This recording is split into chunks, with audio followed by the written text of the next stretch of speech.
ये कहानी है गुनवू की, जो कि बस एक अच्छा बॉक्सर बनना चाहता था, लेकिन उस दिन उसकी जिंदगी पूरी तरह से बदल गई जब उसने कुछ गुंडों को अपनी मां पर हाथ उठाते देखा। लेकिन ये सब तो बस शुरुआत थी, क्योंकि आगे उसकी जिंदगी में कई सारी ऐसी चीजें हुई जो कि उसने कभी सोची भी नहीं थी। दोस्तों, ये ड्रामा काफी ज्यादा थ्रिलिंग और एक्शन से भरा है। इस वीडियो को एंड तक जरूर देखिएगा, ये ड्रामा आपको जरूर पसंद आएगा।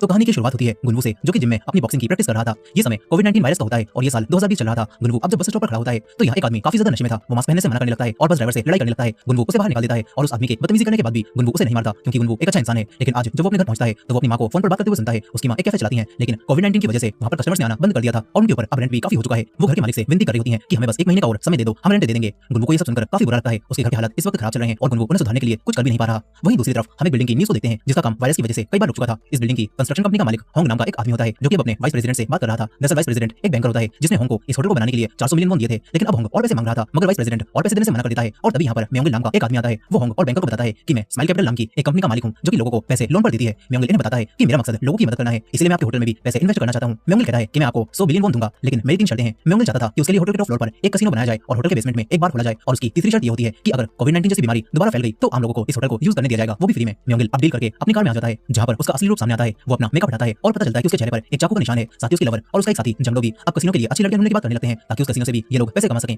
वहीं दूसरी तरफ गुनवू अब एक बॉक्सिंग टूर्नामेंट में भाग लेता है। वो एक के बाद एक मैच जीता जा रहा था। यहीं पर हम एक दूसरे बॉक्सर वुजिन को भी देखते हैं, जो कि बॉक्सिंग में काफी अच्छा था। और आखिरी मैच वुजिन और गुनवू के बीच होता है। वुजिन का ट्रेनर उसे सावधान रहने के लिए कहता है, लेकिन वुजिन काफी ज्यादा कॉन्फिडेंट था। उसे अपने एक मरीन सोल्जर होने पर काफी नाज होता है। फिर दोनों के बीच मैच स्टार्ट हो जाता है। वुजिन गुनवू को टक्कर दे रहा था, लेकिन फिर गुनवू एक ही पंच में वुजिन को ढेर कर देता है। इसके बाद दूसरा मैच होता है। वुजिन अब इमेजिन करता है कि इस बार वो गुनवू को एक ही पंच में हरा देगा, लेकिन हकीकत में गुनवू से एक पंच मारता है, जिसके बाद वुजिन उठने के लायक भी नहीं रहता और गुनवू ये मैच जीत जाता है। वुजिन काफी दुखी होता है कि उसने हारकर एक मरीन सोल्जर की इज्जत पर दाग लगा दी है। अब इसके बाद जब वुजिन बाहर आता है तो यहाँ पर गुनवू पहले उसका इंतजार कर रहा था। गुनवू वुजिन से कहता है कि चलो साथ में खाना खाने चलते हैं। वुजिन पहले तो मना करता है, क्योंकि हारने की वजह से उसे गुनवू के सामने शर्म आ रही थी, लेकिन गुनवू उसे मना लेता है। तभी वुजिन पूछता है कि तुम जीते हुए पैसों का आखिर क्या करने वाले हो। गुनवू बताता है कि मैं सारे पैसे अपनी मां को दूंगा, क्योंकि उन्हें अपने कैफे का रेंट पे करना है, जो कि कई महीनों से नहीं गया। अब इसके बाद दोनों एक रेस्टोरेंट में खाना खाने आ जाते हैं। वुजिन गुनवू से बात करता है और वुजिन को पता चलता है कि गुनवू तो कई सारी पार्ट टाइम जॉब कर चुका है, क्योंकि गुनवू एक गरीब परिवार से है। गुनवू बताता है कि उसके डैड को उनकी कंपनी से गलत तरीके से निकाल दिया गया था और फिर उसके डैड ने कंपनी के ऊपर केस कर दिया, लेकिन वो केस हार गए और वकीलों को इतना पैसा देना पड़ा कि इनके ऊपर अब लाखों का कर्जा है। वुजिन भी कहता है कि बड़ी कंपनी को हराना आसान नहीं होता। फिर वुजिन बताता है कि मैं बचपन से ही बॉक्सिंग की प्रैक्टिस कर रहा हूँ। मेरे डैड एक फॉर्मर ओलंपिक बॉक्सर हैं। वुजिन कहता है कि वो मेरी उम्र तक एक मेडल जीत चुके थे, लेकिन मैंने अभी तक कोई मेडल नहीं जीता है, इसलिए मेरी और मेरे डैड की आपस में नहीं बनती। यहीं पर दोनों को पता चलता है कि दोनों आर्मी सर्विस में मरीन रह चुके हैं और यूं ही बातें करते करते दोनों काफी अच्छे दोस्त बन जाते हैं। फिर रात में हम गुनवू की मां को देखते हैं। वो अपने कैफे में थी और कैफे के मालिक से कह रही थी कि हमें बस एक और महीने का टाइम दे दीजिए, इस महीने पैसों का इंतजाम नहीं हो पाया।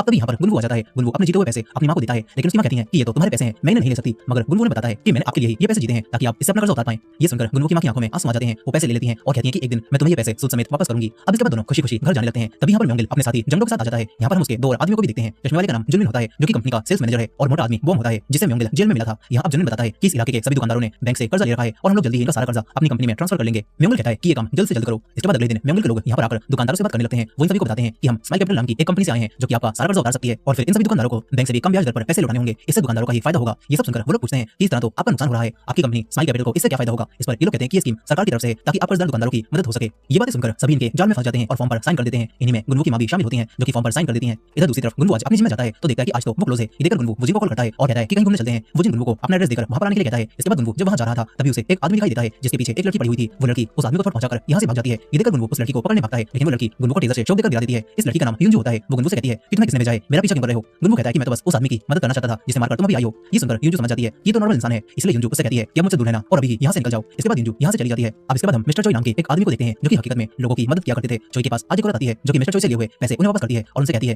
कि मैं आपकी बहुत शुक्रगुजार हूं। दरअसल इस औरत की बेटी 2 साल पहले बीमार थी और इलाज कराने के लिए इनके पास बिल्कुल भी पैसे नहीं थे। तब मिस्टर चोई ने इन्हें अपनी तरफ से पैसे दिए, वो भी बिना किसी शर्त के, और आज 2 साल बाद ये औरत मिस्टर चोई को उनके पैसे वापस करती है और उनका काफी शुक्र अदा करती है। इसके बाद मिस्टर चोई अपने एक नोटबुक से इस औरत का नाम काट देते हैं। यहाँ हम देखते हैं कि मिस्टर चोई ने काफी सारे लोगों को पैसे उधार दे रखे हैं और वो पैसों पर कोई ब्याज भी नहीं लगाते। अब इसके बाद यहाँ पर वही लड़की युंजू आ जाती है, जो कि मिस्टर चोई के लिए काम करती है। वो बताती है कि मुझे वो आदमी यांग जेमियोंग मिल गया, लेकिन उसके पास पैसे नहीं थे, इसलिए मैं उसकी घड़ी ले आई। इसके बाद युंजू मिस्टर चोई से कहती है कि दादाजी आखिर आप कब तक लोगों को यूं ही बिना ब्याज के पैसे देते रहोगे, इससे तो हमारा कोई भी फायदा नहीं हो रहा। लेकिन मिस्टर चोई कहते हैं कि मुझे लोगों की मदद करने में अच्छा लगता है, इसी वजह से वो इस तरह लोगों को पैसे देकर उनकी मदद करते हैं। यहाँ पर अब युंजू बताती है कि उस आदमी यांग जेमियोंग का पीछा करते हुए मुझे पता चला कि वो अपने साथियों के साथ मिलकर भिखारी बनकर घूम रहा था और सड़क पर रहने वाले लोगों की आईडी चुरा रहा था, जिसके बाद वो आईडी की मदद से लोन शार्क से लोन लेता है। युंजू कहती है कि वो ये सारा काम किसी आदमी के साथ मिलकर कर रहा है जिससे वो जेल में मिला था, लेकिन वो आदमी कौन है ये बात युंजू को नहीं पता। इसलिए वो कहती है कि मैं यांग जेमियोंग के केस पर और काम करूंगी। ये सुनकर मिस्टर चोई युंजू से खतरे में पड़ने से मना करते हैं और साथ ही वो देखते हैं कि युंजू के हाथ पर चोट भी लग गई है, यानी कि इस काम में उसके लिए खतरा है। इसके बाद वो एक आदमी मून को कॉल करते हैं और कहते हैं कि क्या तुम मेरे लिए एक आदमी ढूंढ सकते हो जो कि फाइटिंग में काफी अच्छा हो और दिल का भी साफ हो। मून हाँ कर देता है। इधर गुनवू और वुजिन छत पर बैठकर खाना खाते हुए बातें कर रहे थे। वुजिन को पता चलता है कि गुनवू दिल का काफी अच्छा इंसान है। अब इसके बाद ये दोनों फाइटिंग की प्रैक्टिस करने लगते हैं। वहीं रात में म्योंगिल अपने साथियों और लड़कियों के साथ एक क्लब में पार्टी कर रहा था। सभी लोग बेट लगाते हैं कि बॉम एक पंच में वाटरमेलन तोड़ पाएगा या फिर नहीं, और बॉम एक ही पंच में वाटरमेलन तोड़ देता है। अब तभी पार्क नाम के एक आदमी के पास इस शहर के मेयर की कॉल आती है। उस आदमी पार्क की मेयर के साथ अच्छी जान पहचान थी और बात करने के बाद वो म्योंगिल को बताता है कि मेयर साहब भी आपके कसिनो को सपोर्ट करेंगे। ये बात सुनकर म्योंगिल और उसके लोग काफी खुश होते हैं और फिर म्योंगिल पार्क को अपनी तरफ से कई सारे सोने के कछुए देता है और उसे भी अपने काम में शामिल कर लेता है ताकि पार्क आगे म्योंगिल के काम आ सके। इसके बाद म्योंगिल जुनमिन और बॉम्ब से उन दुकानदारों के पास जाकर उनसे पैसे वसूलने के लिए कहता है। फिर अगले ही दिन जुनमिन कई आदमियों को लेकर उस इलाके में आ जाता है। म्योंगिल भी यहीं पर मौजूद था। जुनमिन सबसे पहले गुनवू की मां के कैफे में जाता है और बताता है कि आपने लोन की एक्सटेंशन फी नहीं भरी है जो कि आपके ओरिजिनल अमाउंट का 10% थी और वो बढ़कर 20% हो गई है। लेकिन गुनवू की मां को इस बारे में तो कुछ भी पता नहीं था और इस तरह जुनमिन ने गुनवू की मां के साथ स्कैम कर दिया था। जुनमिन अब गुनवू की मां से पैसे मांगने लगता है लेकिन उनके पास पैसे थे ही नहीं, इसलिए वो इन पर गुस्सा करने लगता है। गुनवू की मां तुरंत गुनवू को कॉल करती है और गुनवू को यहां आने के लिए कहती है। तभी जुनमिन के आदमी इस कैफे को तोड़ने लगते हैं और ये देखकर गुनवू की मां को डर लगने लगता है। गुनवू अपनी मां की चीखने की आवाज सुनकर तुरंत ही भागता हुआ कैफे जाने लगता है। यहां आकर वो देखता है कि कई सारे आदमी यहां पर खड़े हुए हैं और एक आदमी उसे अंदर जाने से रोकता है। तभी जुनमिन गुनवू की मां पर हाथ उठाता है। ये देखकर गुनवू का खून खौल उठता है। वो बाहर खड़े हुए सभी आदमियों को मारना शुरू कर देता है। बॉम्ब भी ऊपर से सब देख रहा था। यहीं पर गुनवू इन सभी की हड्डी पसली तोड़ने के बाद अपनी मां के पास आ जाता है। जुनमिन तुरंत डरकर दूर हट जाता है। गुनवू उसको गला पकड़ कर कहता है कि तू कौन है और हमारे कैफे को तूने क्यों तोड़वाया। अब तभी म्योंगिल और बॉम्ब यहां पर आ जाते हैं। म्योंगिल गुनवू से कहता है कि तुम्हारी मां ने हमसे पैसे उधार लिए थे, हम उन्हीं पैसों को वापस लेने आए हैं। लेकिन गुनवू कहता है कि पहले तुमने हमारे स्टोर का जो नुकसान किया है उसके पैसे दो। म्योंगिल गुनवू को ध्यान से देखता है और फिर बॉम्ब से गुनवू को मारने के लिए कहता है। गुनवू अपनी मां को शांत करके बॉम्ब से फाइट करने लगता है लेकिन बॉम्ब पहाड़ की तरह मजबूत था, उसे एक दो पंच से कुछ भी नहीं होता और वो गुनवू को बहुत बुरी तरह से मारने लगता है। कुछ ही समय में गुनवू जमीन पर गिर जाता है। गुनवू की मां ये देखकर बहुत रो रही होती है। गुनवू दोबारा उठकर बॉम्ब के एक पंच मारता है लेकिन इससे गुस्से में आकर बॉम्ब उसे बुरी तरह मारने लगता है। जुनमिन भी गुनवू की मां को पकड़ लेता है ताकि वो बीच में ना पड़े। इसके बाद म्योंगिल गुनवू की इतनी बहादुरी देखकर उसे कहता है कि तुम मुझे पसंद आए, क्या तुम मेरे लिए काम करोगे। लेकिन गुनवू उसके चेहरे पर थूक देता है और उसके साथ काम करने से मना कर देता है। म्योंगिल के सारे आदमी ये सब देख रहे थे और म्योंगिल एक चाकू निकालता है और उसे गुनवू के चेहरे पर वैसा ही निशान बनाता है जैसा म्योंगिल के खुद के चेहरे पर है। फिर ये सभी लोग यहां से चले जाते हैं। गुनवू की मां तुरंत गुनवू को हॉस्पिटल ले जाती है। यहां काफी देर तक उसका इलाज चलता रहता है। गुनवू की मां बस रो जा रही थी। अब इसके बाद गुनवू होश में आकर अपनी मां को घर ले जाता है। फिर कुछ समय बाद डॉक्टर उसे उसके चेहरे पर बने हुए निशान का ट्रीटमेंट करवाने के लिए कहते हैं लेकिन गुनवू मना कर देता है क्योंकि उसके पास इतने पैसे नहीं थे। वुजिन भी चाकू से बने हुए उस निशान को देखकर गुस्से में आ जाता है और कहता है कि हमें उनकी रिपोर्ट पुलिस में करनी चाहिए। लेकिन गुनवू को म्योंगिल की धमकी याद आती है। उसने कहा था कि अगर पुलिस को बताया तो तेरी मां को मरवा देंगे, इसलिए गुनवू रिपोर्ट लिखवाने से मना कर देता है। फिर ये दोनों कॉन्ट्रैक्ट को पढ़ते हैं जिससे पता चलता है कि इसमें छोटे-छोटे लेटर्स में लोन की एक्सटेंशन फी के बारे में लिखा गया है जिसके मुताबिक गुनवू की मां को हर हफ्ते जितना लोन दिया है उसका 10% देना होगा और अगर एक बार भी नहीं दिया तो ये सीधा बढ़कर डबल हो जाएगा। गुनवू परेशान हो जाता है कि अब वो क्या करे क्योंकि अगर इन्होंने जल्दी ही सारा पैसा नहीं दिया तो लोन का ब्याज और बढ़ता ही जाएगा और तो गुनवू का घर भी गिरवी पड़ा हुआ है और उसके पास कोई पैसे भी नहीं है। वुजिन गुनवू को टेंशन लेने से मना करता है और उसे खाना खिलाने अपनी आंटी के रेस्टोरेंट में ले आता है। वुजिन इस रेस्टोरेंट में कई बार आ चुका था। इसके बाद वुजिन अपने एक पुराने दोस्त से बात करने लगता है। वुजिन उससे विनती करता है कि इस बार पैसों का इंतजाम कर दो। गुनवू वुजिन को देखता है और अंदर आकर रोने लगता है। वो वुजिन के सामने अपने आंसू को छुपाता है। अब तभी वो आदमी वुजिन को मिलने के लिए बुलाता है। वुजिन गुनवू को लेकर उसी लोन देने वाले आदमी के पास लाता है। वुजिन उसे बताता है कि ये मेरा दोस्त है और स्माइल कैपिटल कंपनी वालों ने इसकी मां के साथ स्कैम कर दिया है और अब उनका पैसा चुकाने के लिए इसे 100 मिलियन वॉन चाहिए। वुजिन इस आदमी से इतने पैसे उधार लेने के लिए कहता है और वादा करता है कि जल्दी ही गुनवू ये सारे पैसे वापस कर देगा। लेकिन ये आदमी कहता है कि मैं पैसे देने के लिए तैयार हूं लेकिन तुम्हें फिर से मेरे लिए काम करना होगा। दरअसल ये आदमी भी म्योंगिल की तरह ही लोगों को पैसे देने के बाद उनसे जबरदस्ती करवाकर और लोगों को पिटवाकर ज्यादा पैसे निकलवाता था। गुनवू समझ जाता है कि वुजिन ये काम नहीं करना चाहता, इसलिए वो ये पैसे लेने से मना कर देता है और वुजिन को लेकर यहां से चला जाता है। इधर वही लड़की युंजू उस आदमी यांग जेम्योंग का पीछा करती है और देखती है कि वो तो स्माइल कैपिटल के मैनेजर जुनमिन से मिल रहा है। युंजू उनकी फोटो खींच लेती है। वहीं दूसरी तरफ वही आदमी मून मिस्टर चोई के कहने पर एक अच्छा फाइटर और बॉडीगार्ड टाइप का लड़का ढूंढ रहा था लेकिन जितने भी लड़के इंटरव्यू देने आते हैं मून को कोई पसंद नहीं आता और मून सभी को भगा देता है। मगर तभी वुजिन उसके पास मदद के लिए कॉल करता है और मून तुरंत ही उन्हें यहां आने के लिए कहता है। वुजिन तुरंत गुनवू के साथ मून के पास आता है और मून इन्हें बताता है कि मिस्टर चोई एक आदमी की तलाश में है जो कि उनके काम में मदद कर सके और मिस्टर चोई बहुत अच्छे इंसान है, वो तुम्हारी मदद जरूर करेंगे। मून इन दोनों की डिटेल्स ले लेता है ताकि मिस्टर चोई को दिखा सके। इसके बाद गुनवू वुजिन से इतनी मदद करने के लिए थैंक्स कहता है। वुजिन पूछता है कि वैसे उस दिन तुमने कितने आदमियों को मारा था। गुनवू बताता है कि उस दिन उसने कम से कम 10-12 आदमियों को मारा होगा लेकिन उनके लीडर म्योंगिल के साथ एक हाथी जैसा लंबा चौड़ा आदमी था जिसने मुझे मारकर कमजोर कर दिया। इधर दूसरी तरफ युंजू वापस मिस्टर चोई के घर आ जाती है। मून भी मिस्टर चोई को कॉल करके ये बात बता देता है कि उसने दो लड़कों को ढूंढ लिया है। यहीं पर युंजू मिस्टर चोई को आकर बताती है कि उस आदमी यांग जेम्योंग ने गरीब लोगों की आईडी की मदद से कई अलग-अलग कंपनी से लोन पर पैसे लिए हैं और फिर वो सारे पैसे स्माइल कैपिटल कंपनी के मैनेजर को दे दिए हैं। युंजू उन्हें जुनमिन की फोटो दिखाती है लेकिन मिस्टर चोई जुनमिन को नहीं जानते थे। ये दोनों समझ जाते हैं कि यांग जेम्योंग तो बस स्माइल कैपिटल कंपनी का हाथों यूज हो रहा है और इस समय सबसे बड़ा घाटा उन छोटी-छोटी लोन देने वाली कंपनीज का हो रहा है क्योंकि उन्हें तो पता ही नहीं कि जिस आईडी पर वो लोन दे रहे हैं वो तो किसी और की है। यहीं अब मिस्टर चोई युंजू से कहते हैं कि क्या मैं तुम्हारे साथ काम करने के लिए एक लड़के को रख लूं। वो युंजू के लिए परेशान थे लेकिन युंजू मना करती है और यहां से चली जाती है। इधर म्योंगिल गोल्फ खेल रहा था। तभी जंगलो म्योंगिल से पूछता है आपने उस लड़के के चेहरे पर उस चाकू से निशान क्यों बनाया। इस पर म्योंगिल कहता है कि उसने मेरे आदमियों के सामने मेरे मुंह पर थूका था, इसलिए अपने आदमियों में डर बनाए रखने के लिए मैंने उसके चेहरे का वो हाल कर दिया। वहीं दूसरी तरफ मिस्टर चोई का ड्राइवर इनमुख गुनवू और वुजिन की जानकारी निकालकर मिस्टर चोई को दिखाता है और मिस्टर चोई को गुनवू ज्यादा पसंद आता है, इसलिए वो इन दोनों को बुलाने के लिए कहते हैं। इसके बाद गुनवू और वुजिन एक रेस्टोरेंट में मिस्टर चोई से मिलने आते हैं। रेस्टोरेंट का मालिक वुजिन को अंदर जाने से रोक लेता है और गुनवू अकेले अंदर जाता है। वुजिन देखता है कि रेस्टोरेंट का ये मालिक तो मिस्टर चोई का काफी पुराना दोस्त है। यहीं पर गुनवू मिस्टर चोई से बात करता है। मिस्टर चोई को गुनवू काफी पसंद आता है। वो गुनवू को बताते हैं कि पहले मैं भी एक लोन शार्क हुआ करता था जो कि लोगों को पैसे लोन पर देता था, लेकिन अब मैं अपने पैसों से लोगों की मदद करता हूं। मगर मेरे साथ एक लड़की है जो कि आजकल मुझसे लोन शार्क बनने का काम सीख रही है और इस काम में काफी खतरा है, इसलिए मुझे किसी ताकतवर इंसान की जरूरत है जो कि उस लड़की की रक्षा कर सके। ये सुनकर गुनवू कहता है कि क्या मुझे लोगों से पैसे नहीं लेने होंगे। मिस्टर चोई कहते हैं कि नहीं, तुम्हें काम नहीं करना होगा, तुम बस उस लड़की की हिफाजत करना। गुनवू ये सुनकर काफी खुश होता है और काम करने के लिए मान जाता है। मिस्टर चोई अब गुनवू से बातें करने लगते हैं और पूछते हैं कि वैसे तुमने बॉक्सिंग करना शुरू क्यों किया। इस पर गुनवू बताता है कि जब वो छोटा था तो उसके डैड ने ड्रिंक करना शुरू कर दी थी और फिर वो उसकी मां को नशे में होकर मारा करते थे। तभी से गुनवू ने ताकतवर बनने का फैसला कर लिया ताकि वो अपनी मां को बचा सके। और फिर जब वो 16 साल का हुआ तो उसकी मां का उसके डैड के साथ डाइवोर्स हो गया, जिसके बाद से आज तक गुनवू ने अपने डैड को नहीं देखा है। ये बात सुनकर मिस्टर चोई भी बताते हैं कि जब मैं छोटा था तो मैं अपने परिवार के साथ गांव में रहता था। मेरे डैड एक किसान थे लेकिन एक साल बारिश न होने की वजह से सूखा पड़ गया और फसल खराब हो गई और हम लोग जमीन का किराया नहीं दे पाए, जिसके बाद जमींदार ने गुंडों को भेजा और पूरे गांव वालों के सामने मेरे डैड को पिटवाया और उनकी हालत खराब हो गई और क्योंकि हमारे पास पैसे नहीं थे इसलिए हम अपने डैड को अस्पताल भी नहीं ले जा पाए, जिसके कुछ दिनों बाद ही उनकी डेथ हो गई।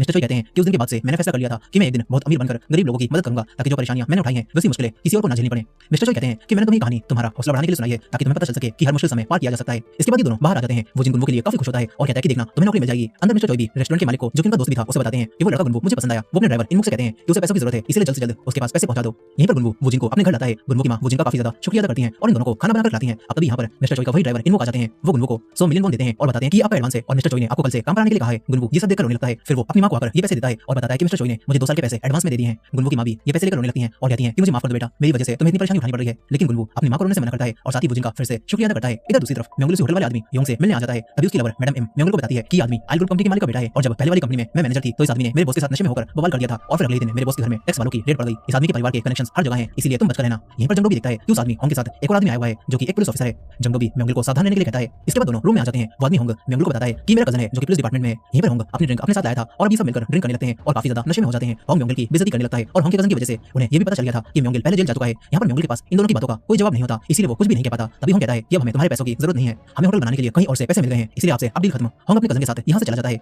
इस सबसे म्योंगल को काफी गुस्सा आता है। वो जंगडो से कहता है कि इस आदमी के खिलाफ कुछ बड़ा तैयार करो, मुझे इसे सबक सिखाना है। वहीं अगले दिन गुनवू वुजिन के साथ मिस्टर चोई के बुक स्टोर में आ जाता है। वुजिन मिस्टर चोई से कहता है कि जिस तरह आपने गुनवू को काम पर रखा है उसी तरह मैं भी उसके साथ काम कर सकता हूँ और मैं इस काम को पहले से जानता भी हूँ, इसलिए आप हम दोनों को ही काम पर रख लीजिए। मिस्टर चोई भी मान जाते हैं और फिर इन्हें बताते हैं कि मैं बस तुम्हें सैलरी दूंगा, लेकिन युंजू ही डिसाइड करेगी तुम्हें काम पर रखना है या फिर नहीं, इसलिए तुम्हें उसे भी इंटरव्यू देना होगा। ये बोलकर मिस्टर चोई यहाँ से चले जाते हैं। तभी इंतजार करते हुए गुनवू युंजू की एक फोटो को देखता है और उसे पता चलता है कि ये तो वही लड़की है जो कि उस दिन उस आदमी का पीछा कर रही थी। अब तभी वुजिन बुक स्टोर से एक बुक पढ़ने के लिए बाहर निकलता है, लेकिन उसमें से कई सारे पैसे निकलते हैं और फिर इन्हें पता चलता है कि इस पूरे बुक स्टोर में बुक्स नहीं बल्कि पैसे रखे हुए हैं। अब तभी युंजू यहाँ पर आ जाती है। वुजिन और गुनवू से बताते हैं कि मिस्टर चोई ने हमें तुम्हारी सेफ्टी के लिए रखा है, लेकिन युंजू इन दोनों को काम पर रखने से मना करने लगती है और यहाँ से जाने के लिए कहती है। वुजिन और उसकी थोड़ी बहस हो जाती है और वुजिन बाहर चला जाता है, लेकिन गुनवू उससे रिक्वेस्ट करने लगता है और कहता है कि मुझे बस एक महीने का मौका दे दीजिए। युंजू कहती है कि अगर तुम्हें पैसों की जरूरत है तो मेरे दादाजी से ले लो, वो तुम्हें पैसे उधार दे देंगे। गुनवू बताता है कि मिस्टर चोई ने मुझे पहले ही 2 सालों के पैसे एडवांस में दे दिए हैं, जिससे मैंने अपनी मां का कर्ज उतार दिया है, क्योंकि स्माइल कैपिटल वालों ने मेरी मां के साथ स्कैम किया था। स्माइल कैपिटल का नाम सुनकर युंजू इन दोनों से बात करने लगती है और पूछती है कि तुम्हारी मां ने स्माइल कैपिटल से लोन क्यों लिया था। गुनवू युंजू को सब बताता है कि कैसे उन्होंने उसकी मां के साथ धोखा किया और उन्हें फंसा लिया, और जब वो गुंडों से अपनी मां को बचा रहा था तभी स्माइल कैपिटल के मालिक ने उसके चेहरे पर चाकू से निशान बना दिया। अब इसके बाद युंजू इन दोनों को अपने साथ काम पर रखने के लिए मान जाती है और बताती है कि मिस्टर चोई पहले एक लोन शार्क हुआ करते थे, लेकिन अब वो बस लोगों को बिना ब्याज के पैसे उधार देते हैं, लेकिन कई बुरे लोग मिस्टर चोई की अच्छाई का फायदा उठाते हैं और उनका पैसा कभी वापस नहीं करते। युंजू कहती है कि उन्हीं में से एक आदमी है यांग जेम्योंग, जिसने अपनी मां की बीमारी का बहाना बनाकर मिस्टर चोई से 10 मिलियन वॉन उधार लिए थे, जिसे उसने कभी भी वापस नहीं किया और 6 महीने बाद मैंने उसे ढूंढ निकाला। वो अपने साथियों के साथ मिलकर भिखारी बनकर दूसरे सड़क पर रहने वाले गरीब लोगों की आईडी चुरा रहा था और उन आईडीज की मदद से वो दूसरे लोन शार्क से पैसे लोन पर ले रहा था। युंजू कहती है कि हमें पता था वो ये काम अकेले नहीं कर पाएगा और कोई बड़ा इंसान उससे ये करवा रहा होगा। युंजू गुनवू को जुनमिन की फोटो दिखाती है और कहती है इसे जानते हो। गुनवू जुनमिन को अच्छे से पहचानता था कि ये स्माइल कैपिटल का मैनेजर है। अब इसके बाद ये लोग अपने आज रात के काम पर निकल जाते हैं ताकि पता कर सकें कि यांग जेम्योंग एक रात में कितने लोगों की आईडी चुराता है। युंजू दोनों से कहती है कि कुछ भी हो जाए बीच में मत पड़ना। वो इन दोनों को एक टोपी पहनने के लिए देती है। इसके बाद यांग जेम्योंग अपने साथियों के साथ गरीब और बेघर लोगों की आईडी चुराने जाने लगता है। गुनवू और वुजिन उनका पीछा करते हैं। तभी यांग जेम्योंग एक आदमी के पास जाता है जिससे वो पहले भी आईडी ले चुका था और वो आदमी यांग जेम्योंग को पहचान कर उसे अपनी आईडी वापस मांगने लगता है। ये देखकर यांग जेम्योंग उस आदमी को मारता है। गुनवू उसे बचाने जाने वाला था, लेकिन वुजिन उसे रोकता है, मगर तभी वो आदमी जख्मी हो जाता है और ये देखकर गुनवू इन लोगों से आकर फाइट करने लगता है। गुनवू इन्हें मारकर गिरा देता है। तभी यांग जेम्योंग पहचान जाता है कि ये तो वही लड़का है जो उस दिन उसे बचाने आया था। वो चाकू निकाल लेता है, मगर तभी वुजिन आकर उसके एक मारता है और यांग जेम्योंग अपने आदमियों के साथ यहाँ से भाग जाता है।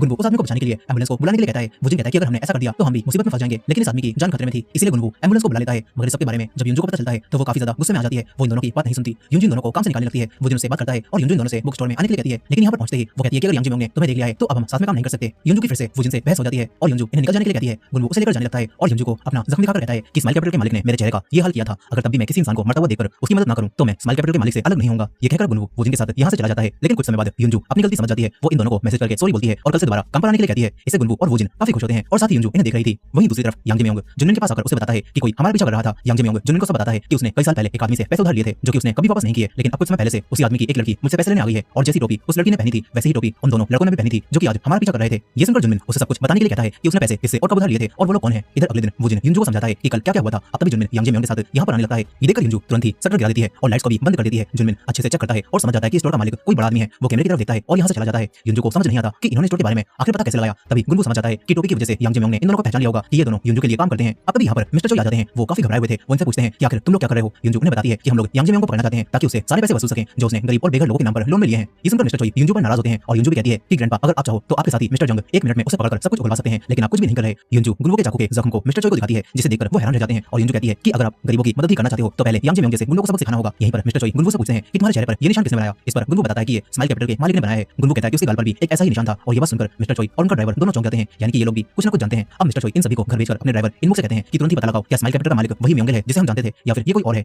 इधर ये सभी लोग बाहर आ जाते हैं और एक दूसरे के साथ कैजुअल होकर बातें करने लगते हैं। ये सभी लोग साथ में खाना खाते हैं और युंजू भी इनकी अच्छी दोस्त बन जाती है। गुनवू और वुजिन युंजू से पूछते हैं कि क्या तुम मिस्टर चोई की कोई रिश्तेदार हो। इस पर वो बताती है कि जब मैं 10 साल की थी तो मेरे असली डैड की डेथ हो गई, जिसके बाद मुझे एक अनाथ आश्रम भेज दिया गया, लेकिन वो बहुत बेकार था इसलिए मैं वहां से भाग गई। मैंने कई दिन सड़कों पर गुजारे और लोगों का छोड़ा हुआ खाना खाया और यहाँ तक कि कई जगह काम भी किया, लेकिन फिर मैं अनाथ आश्रम में वापस आ गई और मुझे 17 साल की उम्र में एक दूसरे अनाथ आश्रम भेज दिया गया। मिस्टर चोई ही उस जगह को चलाते थे और वो हमेशा ही मुझसे अच्छी तरह से पेश आते थे। उन्होंने मुझे बहुत कुछ सिखाया, इसलिए अब मैं उनके लिए काम करती हूँ। गुनवू कहता है कि मिस्टर चोई सच में एक बहुत अच्छे इंसान है। अब इसके बाद ये सभी लोग मिलकर खाना खाते हैं और वुजिन युंजू से कहता है कि उस यांग जेम्योंग को हमारे स्टोर के बारे में पता चल गया है तो हमें कुछ करना चाहिए। युंजू कहती है कि मैं इस बारे में मिस्टर चोई से बात करूंगी। वहीं म्योंगल अभी उस होटल में अपना कैसीनो बनाने की बात कर रहा था क्योंकि जंगडो जल्दी ही उस आदमी होंग को फंसाने वाला था। इधर दूसरी तरफ वही आदमी होंग अपनी गाड़ी की सर्विस करवाने लगता है और तभी एक आदमी उसे यहाँ पर कैद करके जंगडो को कॉल कर देता है। इसके बाद जंगडो के आदमी यहाँ पर आते हैं और होंग को बहुत बुरा पीटते हैं और फिर जंगडो भी यहाँ पर आकर उस आदमी होंग के कपड़े उतरवाकर उसे काफी टॉर्चर करता है और उसकी एक वीडियो बनवा लेता है ताकि इसके जरिए म्योंगल होंग को ब्लैकमेल कर सके। म्योंगल इस वीडियो को देखकर काफी खुश होता है। वहीं दूसरी तरफ मिस्टर चोई को उनका ड्राइवर बताता है कि स्माइल कैपिटल का मालिक वही म्योंगल है जिसे हम जानते थे और ये बात जानकर मिस्टर चोई हैरान रह जाते हैं। तभी हमें पास्ट का सीन दिखाया जाता है जब मिस्टर चोई एक लोन शार्क हुआ करते थे और उनके पास कई लोग काम करते थे और उन्हीं में से एक म्योंगिल भी था। लेकिन फिर एक दिन अचानक मिस्टर चोई को अपनी कंपनी बंद करनी पड़ती है। वो सभी आदमियों को एक साल तक की सैलरी देने के लिए तैयार थे और इन्हीं दिनों में मून भी इनके साथ काम करता था। लेकिन यहाँ पर म्योंगिल की नजर मिस्टर चोई के सोने और उनके पैसों पर थी। अब एक रात जब मिस्टर चोई अपने घर पर थे तो तभी इनमुक, जो कि इस समय इस बिल्डिंग का बॉडीगार्ड हुआ करता था, वो मिस्टर चोई को कॉल करके बताता है कि आपकी बिल्डिंग में चोर घुस आए हैं। ये बात सुनकर मिस्टर चोई तुरंत ही अपनी कंपनी में आने लगते हैं। इधर बॉम्ब एक आदमी के साथ मिलकर मिस्टर चोई की तिजोरी का लॉक खुलवा रहा था, जिसके अंदर से खूब सारा सोना निकलता है और बॉम्ब उसे भरने लगता है। मगर तभी मिस्टर चोई यहाँ पर आ जाते हैं। इनमुक कहता है कि मैं भी आपके साथ चलता हूँ। मिस्टर चोई उसे यहीं पर रोककर स्टिक लेते हैं और अंदर आकर बॉम्ब से फाइट करने लगते हैं। फाइट के दौरान वो बॉम्ब को काफी बुरा मारते हैं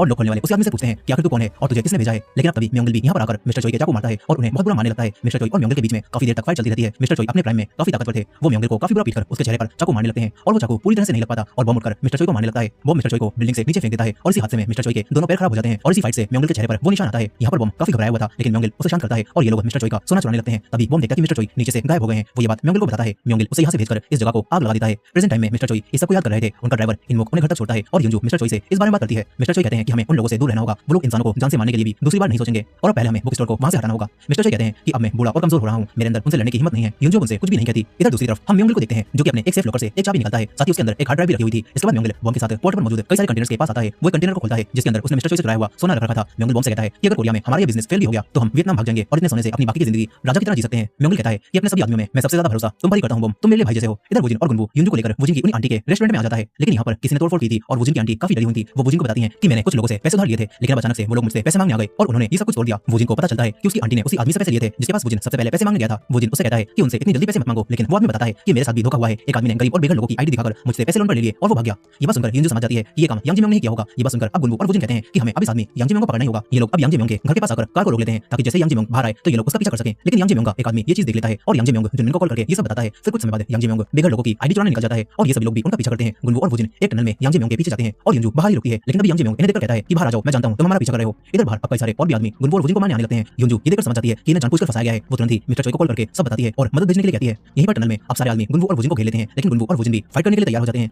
अब इसके बाद हम एक आदमी ली दुयंग को देखते हैं जो कि अपनी प्रेग्नेंट वाइफ के साथ था, लेकिन तभी उसके पास मिस्टर चोई की कॉल आती है। इधर टनल में गुनवू और वुजिन अकेले ही उन सभी गुंडों से भिड़ जाते हैं। यहीं पर जुनमिन देख लेता है कि ये तो उसी कैफे वाली औरत का बेटा है। जुनमिन तुरंत अपने आदमियों से उस कैफे वाली औरत का एड्रेस निकालने के लिए कहता है और वहीं पर जाने लगता है। इधर गुनवू और वुजिन उन आदमियों को काफी बुरा पीट रहे थे। उन आदमियों के पास हथियार होने की वजह से वो लोग गुनवू और वुजिन पर भारी पड़ने लगते हैं, लेकिन ये दोनों मिलकर बॉक्सिंग के मूव्स को इस्तेमाल करते हुए उन्हें मारते हैं और इसके बाद युंजू भी स्टिक लेकर यहाँ पर आती है और इन्हें मारकर टेजर से शॉक देकर बेहोश करने लगती है। कुछ ही समय में ये तीनों मिलकर इन सभी आदमियों को बेहोश कर देते हैं और यहाँ से निकल जाते हैं। लेकिन वहीं दूसरी तरफ यांग जिमियोंग जुनमिन के कहने पर गुनवू की मां को किडनैप करके अपने साथ ले जाने लगता है। मगर तभी उसी रेस्टोरेंट का मालिक जंग यहाँ पर आ जाता है। वो भी फाइटिंग और चाकू चलाने में एक्सपर्ट था। वो इन्हें यहीं मारकर गिरा देता है और यांग जिमियोंग ये देखकर गुनवू की मां को लेकर भागता है। लेकिन रेस्टोरेंट का मालिक भी भागता हुआ आता है और ये देखकर यांग जिमियोंग गुनवू की मां को रास्ते में फेंककर यहाँ से भागकर चला जाता है। जंग देखता है कि गुनवू की मां अब ठीक है, इसीलिए वो यांग जिमियोंग के पीछे जाता है और जंग यांग जिमियोंग की पैरों की नसें काट देता है। वहीं पर दूसरी तरफ ली दुयंग मिस्टर चोई के कहने पर गुनवू और वुजिन और युंजू की मदद के लिए टनल के पास आता है, लेकिन वो देखता है कि बच्चों ने तो इन सभी गुंडों की बैंड बजा दी है, इसलिए दुयंग एक आदमी को बेहोश करके यहाँ से चला जाता है। वहीं वो तीनों बुक स्टोर में वापस आ चुके थे और तभी गुनवू के पास उसकी मां की कॉल आती है। वो मिस्टर चोई के घर में थी। मिस्टर चोई उन तीनों को तुरंत घर बुलाते हैं। इसके बाद मिस्टर चोई इनसे बात करते हैं और कहते हैं कि युंजू तुम मेरी दुनिया हो, अगर तुम्हें कुछ हो जाता तो मेरी तो दुनिया ही उजड़ जाती, इसलिए अब से तुम इस काम से दूर रहोगी और बड़े ही इस काम को संभालेंगे। गुनवू कहता है कि मैं भी उन्हें पकड़वाने में आपकी मदद करूंगा, लेकिन मिस्टर चोई मना कर देते हैं और कहते हैं कि ये कोई खेल नहीं है, बल्कि ये अब जंग बन चुकी है जो कि किसी न किसी की मौत के साथ ही खत्म होगी। इसलिए मिस्टर चोई इन सभी से दूर रहने के लिए कहते हैं और कहते हैं कि उन लोगों को पता चल चुका है कि गुनवू की मां कहां पर रहती है, इसलिए कल ही तुम उन्हें हमारे वाले अनाथ आश्रम में ले जाना, वहां पर वो सेफ रहेंगी। इसके बाद मिस्टर चोई उसी रेस्टोरेंट के मालिक जंग से बात करते हैं जो कि मिस्टर चोई के साथ पहले भी काम करता था। जंग कहता है कि मैं इसे जल्द से जल्द खत्म कर दूंगा और म्योंगिल को भी मार दूंगा। मिस्टर चोई अपने ड्राइवर इनमुक से म्योंगिल की सारी जानकारी निकालने के लिए कहते हैं। इसके बाद मिस्टर चोई अपनी तिजोरी खोलते हैं जिसके अंदर ढेर सारा सोना और पैसे रखे हुए थे और मिस्टर चोई उनमें से एक गन निकालकर निशाना लगाने की प्रैक्टिस करने लगते हैं। वहीं अगले ही दिन म्योंगिल अपने प्राइवेट डॉक्टर के हॉस्पिटल में जाता है। उस डॉक्टर के साथ म्योंगिल ने डील कर रखी थी और पिटने के बाद म्योंगिल के सारे आदमी यहीं पर इलाज कराने आते थे। यहाँ पर यांग जिमियोंग और उसके साथी भी म्योंगिल को बताते हैं कि जिस आदमी ने हम पर हमला किया वो चाकू चलाने में एक्सपर्ट था और यह बात सुनकर म्योंगिल समझ जाता है कि अब इस खेल में मिस्टर चोई के लेफ्ट हैंड और राइट हैंड यानी कि जंग और ली दुयंग भी आ गए हैं। इधर जंग लड़ाई पर जाने के लिए तैयार हो जाता है। जंग का साथी कहता है कि मैं भी आपके साथ चलूंगा, लेकिन जंग उसे मना कर देता है। इसके बाद वो तैयार होकर ली दुयंग से मिलता है। ये दोनों कई सालों बाद मिल रहे थे और दोनों काफी खुश थे कि आखिरकार इन्हें म्योंगिल को मारकर अपने साथियों की मौत का बदला लेने का मौका मिल रहा है। इधर दूसरी तरफ म्योंगिल अब अपने साथियों को बताता है कि कई साल पहले मिस्टर चोई के लिए 5 चाकूबाज काम करते थे। वो चाकूबाज इतने एक्सपर्ट थे कि अकेले वो पूरी की पूरी गैंग्स का सफाया कर देते थे, इसलिए हमने उन्हें अलग अलग करके चाकूबाजों पर गैंग भेजकर हमला करवाया, जिससे हमने 3 को तो मरवा दिया लेकिन 2 आज भी जिंदा हैं। म्योंगिल कहता है कि वो अलग अलग थे, इसी वजह से हमने मार पाए, लेकिन उनमें से 2 आज भी जिंदा हैं, ली दुयंग और जंग। म्योंगिल इन सभी को बताता है कि आज भी मिस्टर चोई के पास ढेर सारा पैसा और सोना है, इसी वजह से म्योंगिल जंग और बॉन्ग को बुक स्टोर में जाकर पैसा चुराने के लिए कहता है। वहीं पर गुनवू और वुजिन गुनवू की मां के लिए अनाथ आश्रम में कमरा देखने जाते हैं। इधर ली दुयंग अपने आदमियों से मिलकर म्योंगिल के बारे में पता करता है और उसे पता चलता है कि म्योंगिल ने आई ग्रुप वालों के बड़े बेटे को बहुत बुरी तरह से पीटकर जबरदस्ती उसके कपड़े उतरवाकर एक वीडियो बना ली है, जिसे अब वो होंग को ब्लैकमेल करके उसके होटल में अपने लिए कसिनो बनवा रहा है। इसके बाद इनमुक भी जंग और जुनमिन की जानकारी निकालकर मिस्टर चोई और दोनों चाकूबाजों को बताते हैं और ये लोग कल ही उन पर हमला करने का प्लान बनाते हैं। इसके बाद जंग मिस्टर चोई को आइडिया देता है कि हमारे पास लोग कम हैं, इसलिए तीनों बच्चों को ही बुक स्टोर से पैसे लाने भेज देना चाहिए। मिस्टर चोई मना करते हैं, लेकिन ली दुयंग कहता है कि वो बच्चे फाइटिंग में काफी बढ़िया हैं। जब तक मैं उनकी मदद करने के लिए टनल में पहुंचा था उन्होंने सबका काम तमाम कर लिया था। ये बात सुनकर मिस्टर चोई मान जाते हैं। इधर गुनवू की मां गुनवू वुजिन और युंजू को खाना बनाकर खिलाती हैं। गुनवू की मां युंजू को बिल्कुल अपनी बेटी की तरह तरह ट्रीट करती हैं और इसे युंजू को भी काफी अच्छा लगता है। अब तभी इनके पास मैसेज आता है कि रात में बुक स्टोर से सारे पैसे निकालकर घर पर ले आना। यहीं पर जंग और ली दो यंग म्योंगिल और उसके आदमियों पर नजर रखना शुरू कर देते हैं और यही आधी रात होने पर युंजू गुनवू और वुजिन के साथ बुक स्टोर में जाने लगती है ताकि वहां से जल्द सारा पैसा निकाला जा सके। ये तीनों बुक स्टोर में आ जाते हैं लेकिन जंगलो और बॉम्ब इनका पीछा कर रहे थे और फिर अंदर आने के बाद युंजू सीसीटीवी में देखती है कि बॉम्ब गुनवू और वुजिन के पास एक रूम में जा रहा है। बॉम्ब वहां पर आकर रूम का डोर लॉक कर देता है। युंजू दोनों को बचाने भागती है लेकिन जंगलो पीछे से आकर उसके एक बैट मारता है और युंजू से उसका टेजर छीनकर उसे शॉक देकर बेहोश कर देता है। इधर गुनवू और वुजिन बॉम्ब को देखते हैं। गुनवू से देखकर तुरंत ही लड़ने के लिए तैयार हो जाता है और वुजिन से कहता है कि यही वो आदमी है जिसने उस दिन मुझे मारा था। इसके बाद दोनों मिलकर बॉम्ब पर हमला कर देते हैं। दोनों मिलकर बॉम्ब को बहुत बुरा मारने लगते हैं। बॉम्ब के पिटने की आवाज जंगलो को भी आती है और तभी युंजू उससे अपने आप को छुड़ाकर यहां से भाग जाती है। वो अपने हाथों को आगे करती है और स्टिक निकालकर जंगलो से फाइट करने लगती है। वो हाथों के बंधे होने के बाद भी जंगलो को मारकर उठाकर पटक देती है। जंगलो दोबारा उठकर उसे मारता है लेकिन युंजू उस पर भारी पड़ रही थी और वो जंगलो को बेहोश करके चाबी ले लेती है और अपने हाथ खोलकर उसे बांध देती है। इसके बाद वो गुनवू और वुजिन के पास जाने लगती है। इधर गुनवू और वुजिन बॉम्ब से लड़ रहे थे तभी बॉम्ब एक हथियार से वुजिन को मारने वाला होता है लेकिन तभी गुनवू उसे बचा लेता है। गुनवू के उस पंच से बॉम्ब के कान से खून निकलने लगता है। इसके बाद गुनवू बॉम्ब को बहुत बुरा मारने लगता है जिससे बॉम्ब यहीं पर बेहोश हो जाता है लेकिन गुनवू इतना गुस्से में था कि वो रुक ही नहीं रहा था। वुजिन उसे रोकता है और कहता है कि बस करो अब हमें इसे बांध देना चाहिए। ये लोग बॉम्ब को यहीं पर बांध देते हैं। तभी युंजू भी यहां पर आ जाती है। वो इन दोनों के साथ बाहर आती है लेकिन जंगलो खुद को छुड़ाकर यहां से भाग गया था। लेकिन ये लोग पैसे निकालने पर फोकस करते हैं और स्टोर में जाने लगते हैं। इधर बाहर जंगलो म्योंगिल के पास फोन करके बताता है कि उन बच्चों ने हमारे लिए मुसीबत खड़ी कर दी है और मैं जख्मी भी हो गया हूं। जंगलो कहता है कि मेरी हालत काफी खराब है, क्या मैं पहले डॉक्टर के पास चला जाऊं? लेकिन म्योंगिल साफ मना कर देता है और कहता है कि अगर बिना पैसे लिए तूने यहां से भागने की कोशिश की तो मैं तुझे कहीं से भी ढूंढकर मार दूंगा। इसके बाद जंगलो कई सारे और लोगों को फोन करके यहां पे बुलाता है। इधर ये तीनों सारे पैसे निकालकर बॉक्स में भरते हैं और उन्हें गाड़ी में रख देते हैं। इसके बाद युंजू गुनवू को गाड़ी में जाने के लिए कहती है और वुजिन के साथ आकर एक लॉकर में रखा हुआ सोना निकालने लगती है। ये लोग सोने और डॉलर्स को एक बैग में भरते हैं। इधर जंगलो बॉम्ब को कॉल कर रहा था लेकिन बॉम्ब अब भी बेहोश था और यहीं पर युंजू सोने से भरे हुए बैग दूसरी गाड़ी में रखती है और निकलने के लिए तैयार हो जाती है। मगर तभी जंगलो अपने और साथियों के साथ यहां पर आ जाता है। युंजू गुनवू को कॉल करती है और कहती है कि ठीक मेरे पीछे रहना। इसके बाद ये लोग दूसरे रास्ते से गाड़ी निकालते हैं और इन लोगों से बचकर भागने लगते हैं। जंगलो के आदमी भी अपनी गाड़ियों से इनका पीछा करते हैं। तभी युंजू गुनवू की कार को आगे भेज देती है और जंगलो की कार को टक्कर मारकर खराब कर देती है। इसके बाद जंगलो दूसरी गाड़ी में बैठकर इनका पीछा करता है और इसी तरह भागते हुए ये लोग एक टनल में पहुंच जाते हैं। लेकिन जंगलो के आदमी अब भी इनके पीछे थे। एक आदमी युंजू की कार को टक्कर मारने लगता है। युंजू उसे टक्कर देकर उसके पीछे आ जाती है और उसकी गाड़ी को पलट देती है। मगर इस वजह से इनकी गाड़ी भी खराब हो जाती है। गुनवू अपनी कार को आगे रोक लेता है और युंजू और वुजिन सोने से भरे हुए बैग निकालकर उसकी तरफ भागने लगते हैं। मगर जंगलो के आदमी भी भागते हुए इनकी तरफ ही आ रहे थे। बैगों का वजन काफी ज्यादा था इसलिए इन दोनों को बैग यहीं पर फेंकने पड़ते हैं और ये दोनों गुनवू की गाड़ी में बैठकर इन लोगों से बचकर यहां से भाग जाते हैं। और इसी एंडिंग के साथ इस सीरीज के 4 एपिसोड की कहानी यहीं पर खत्म हो जाती है। दोस्तों अगर आपको इसके आगे के 4 एपिसोड भी देखने हैं तो कमेंट में नेक्स्ट पार्ट लिखना मत भूलिएगा। और अगर इस वीडियो को डले हुए एक दिन हो चुका है तो आपकी स्क्रीन पर इसका सेकंड पार्ट आ रहा होगा और अगर एक दिन होने से पहले ही आप इस वीडियो को देख रहे हो तो कमेंट में नेक्स्ट पार्ट लिखकर वीडियो को लाइक कर दीजिएगा और चैनल को भी सब्सक्राइब कर लीजिएगा। मिलते हैं नेक्स्ट वीडियो में।